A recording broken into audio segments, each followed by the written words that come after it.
আপনি কি জানেন আপনি যে গুগল ক্রোমে বারবার যাচ্ছেন সার্চ করছেন তার ফলে আপনি গুগল ক্রোমের কাছে অনেক ডেটা ছেড়ে আসছেন। আপনি কিন্তু চাইলেই সেই ডেটা ডিলিট করতে পারেন এবং নিরাপদে থাকতে পারেন। তার জন্য আপনাকে কি করতে হবে, আপনি সবার আগে গুগল ক্রোম খুলুন, তারপরে চলে যান ডান সাইডের তিনটি ডটে ক্লিক করার পর সেখান থেকে আসুন সেটিংসে আসার পরে স্ক্রোল ডাউন করে সবার নিচে দেখুন আছে সাইট সেটিংসে আপনি ক্লিক করুন। সাইট সেটিংসে ক্লিক করলে আপনি দেখতে পারবেন আপনি কোন সাইটে কত কত ডেটা ছেড়ে এসেছেন। আপনি এক ক্লিকে সেটি ডিলিট করতে পারেন। কিভাবে?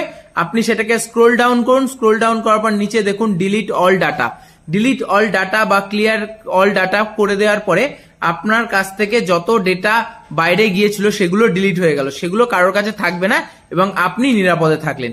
পরবর্তীকালে আপনাকে কোনো সমস্যার সম্মুখীন হতে হলো না।